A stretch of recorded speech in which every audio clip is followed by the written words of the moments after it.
Two red flags, an Bman crash and a Ferrari on top. F1 is well and truly back as Charles Leclerc tops the timesheets on the opening day of the Australian Grand Prix as Red Bull and Mercedes are left scratching their heads. From Racing News 365, my name is Nick Golding and I'm delighted to be joined, as always, by lead editor Ian Parks. Ian, first day of proper on-track action done and dusted and well. Lando Norris did say on Thursday, watch for Ferrari, and it seems he was bang on the money. Leclerc P1 on day one. The season now feels like it has truly started. Forget all the noise that went on beforehand, forget what happened in pre-season testing to a degree. We're back with a bang for poor old Bman. Unfortunately, that rings true more than most.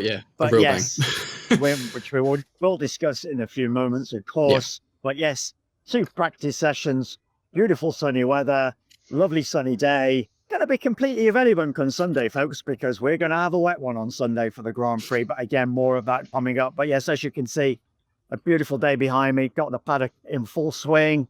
Really, really busy paddock. Lots to talk about following the 2 practice sessions. As you've mentioned, Nick, Ferrari on top, McLaren really close.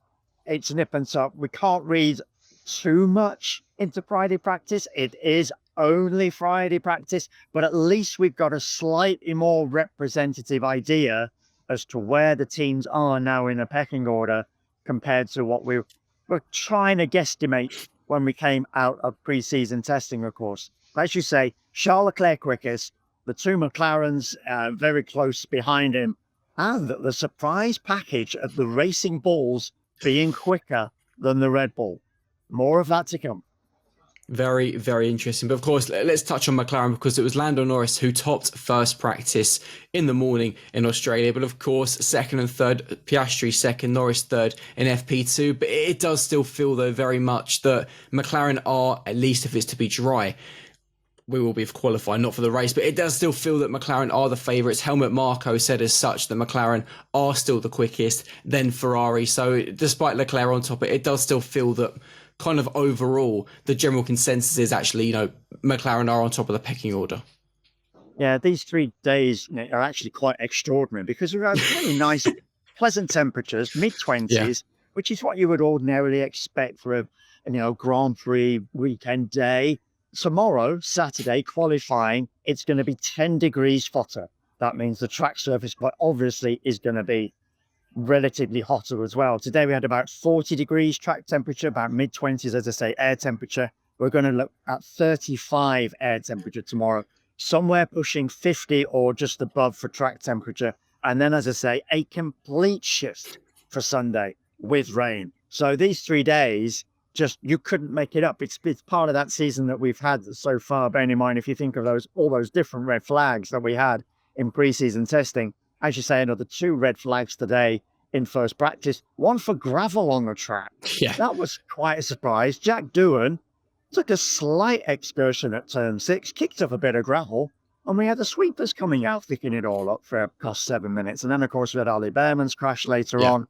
Real unfortunate one for him. He's lost a lot of running, had to take a new engine, had to take a new gearbox, couldn't get out for FP2. He's apologized to the team for that one. So bad day for him, bad start for one of the rookie drivers. Yes, of course, he did have 3 Grand Prix last year, but this is his full-time rookie season, and most definitely not to Ollie Behrman. It's not the way he would have wanted to have started. So as we're looking at the moment, we're looking at Ferrari and McLaren vying for those top positions. And then it's a case of who's the best of the rest below them. And as I touched on a few moments ago, Racing Bulls coming out in a really good position with Yuka Tsunoda 4, rookie Isaac Adder 6. The suggestion from Helmut Marko is that Racing Bulls had their engine mode turned up a little bit. Nice. Thanks for that, Helmut. He always comes out with a good lines, this Helmut. Always gives us the truth. He's been on one so far this weekend, so expect a bit more of that. So he's given us a bit of an insight into why he feels Racing Bulls are ahead of Red Bull. But Red Bull in general, Max Verstappen, clearly struggling with that car a little bit, talking about balance issues, complaining as well that a lack of speed, complaining as well that since the track surface was resurfaced here at Melbourne's Albert Park not so long ago, just a couple of years back, Red Bull has really kind of struggled to get to grips with that. So kind of throwing a few excuses into the mix already. He knows there is more to find. Red Bull know there is more to come. And as for his teammate Liam Lawson, just a complete off day Yeah. whatsoever. Even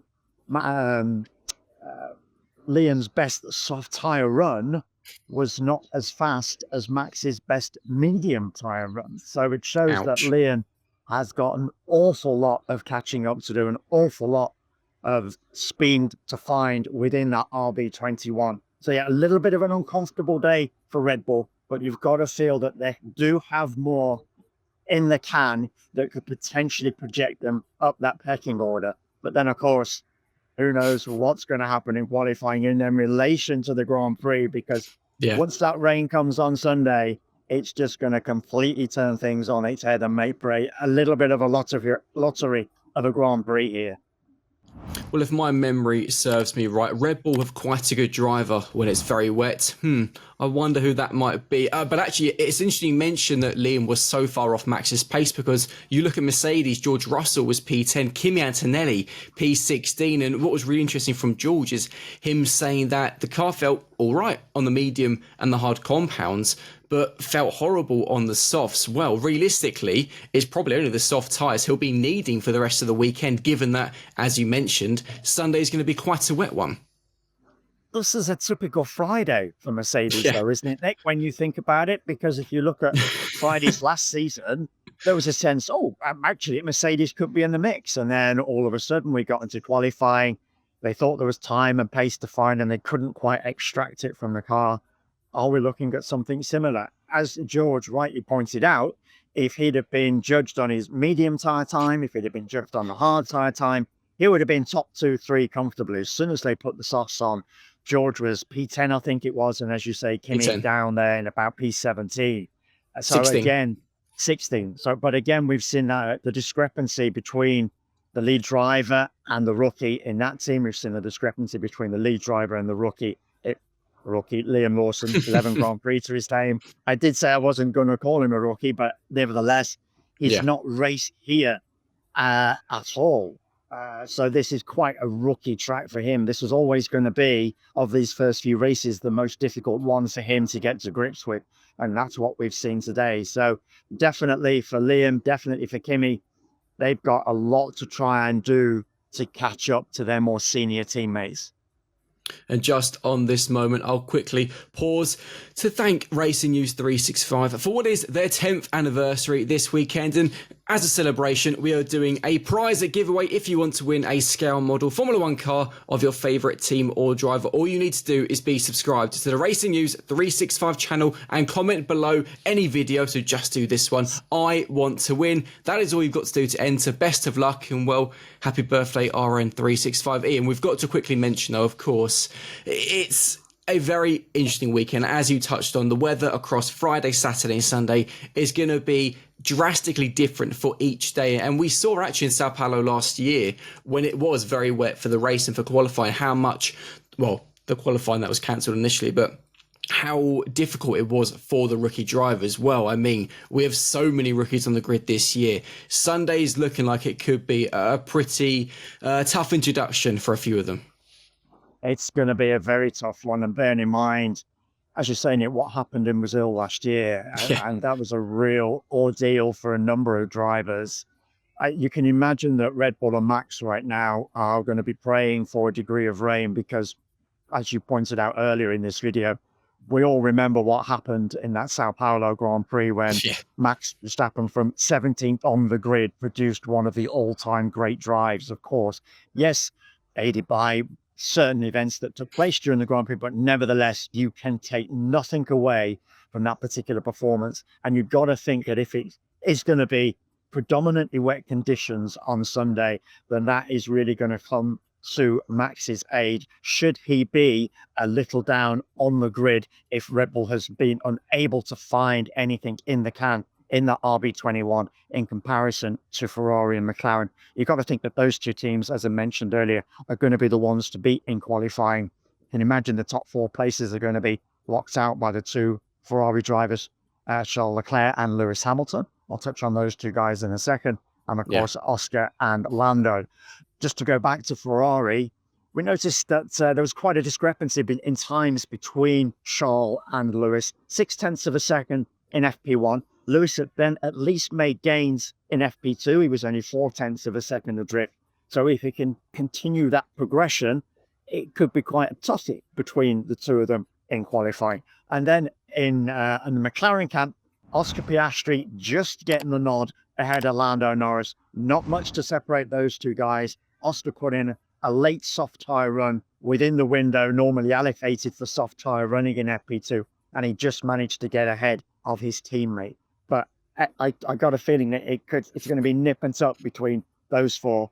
You still get the feeling, though, McLaren just have that edge over Ferrari at this stage, but I really wouldn't want to make a definitive call on it as to who will come out on top at this particular point. Which is why it's quite useful. We did our predictions in the podcast a couple of weeks ago. Just to quickly go through the top 10 from the opening day, it was, of course, Charles Leclerc on top, Oscar Piastri in second, Norris third, Yuki Tsunoda fourth, Hamilton fifth, Isaac Hadjar in sixth, Verstappen in seventh, Nico Hulkenberg in eighth, Lance Stroll ninth, and George Russell in 10th. However, of course, Ian, as you mentioned, in regard to the Racing Bulls, Helmut Marko has obviously informed they were, it seems, running higher engine mode, so maybe take their positions with a pinch of salt. But let's just quickly end off on a little bit more on Ollie Bman, because of course, I mean, a pretty disastrous first competitive day, let's say, as a Haas driver. Obviously missed the entirety of FP2 due to his crash in FP1, a power unit change as well. I mean, as far as first days go, that's probably as bad as it gets for Ollie. Yeah, Ollie mentioned in particular when we discussed it with him in the media session post practice here, that there is a depression that not many people might be aware of. A compression that runs through turn 10. And basically, as he came through that, he was giving it a little bit too much. He admitted that himself, just trying to, prove himself to a certain extent. And he was just carrying a bit too much speed. The car bottomed out. It went into the gravel. And of course, then as he came out of the gravel, got a little bit more on the power just to give him that extra boost out the gravel. But what it did, it just snapped the car around on him. And that car then buried itself into the wall, completely damaging the right-hand side. You actually saw at one point the right rear wheel bouncing down along the along the tarmac here, along the track, just coming to rest on the track. And Ollie, poor old Ollie, just probably with his head in his hands moment, just thinking, this is not the start to my full-time career that I wanted. This is the worst possible moment that could have happened for me. But, he's got to pick himself up now. He's got to, lift his spirits. Because the fact that he did not get back out on track, the fact that the team was unable to carry out the repairs in time to at least give him another lap or two under his belt, the last moment he will have endured on track from Friday running will have been that crash into the wall. So he's got to carry that with him overnight, hopefully try and put it behind him when he gets back into the car again on Saturday morning. And he's got 1 hour of running to try and put things right, get himself in a good spot, of course, to then go into qualifying. And hopefully he will have a decent qualifying. The offset to that is that Haas is really the car that's not looking good so far. If you take the times across the teams, the leading times from the leading driver in each team, the Haas is 0.6 of a second behind the next team ahead of it, which is a huge gap to make up. But we will see. A lot of talk, of course, and remember that we mentioned this in our updates from the preseason testing, that Haas did not do any low fuel running whatsoever across those 3 days of testing at the Bahrain International Circuit. It was all high fuel running, long running. So has it played a part? Should they have just at least have done something to ensure that they had a good idea as to how that car would perform in lower fuel running, as we would have started out relatively today in FK1?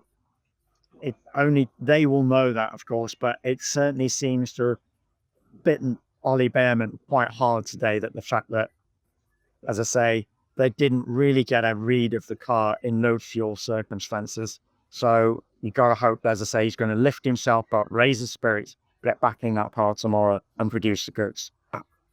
I think it certainly seems we're going to have a pretty exciting qualifying session in Melbourne. To start the season, Ian, remember your Factor 50 tomorrow because it's going to be a hot one. For those who are watching this video, be sure to please smash that like button, subscribe to the channel, and of course, join Ian and I after qualifying on Saturday for Saturday's post-quali F1 update. From myself and Ian, this has been the post-Friday F1 update.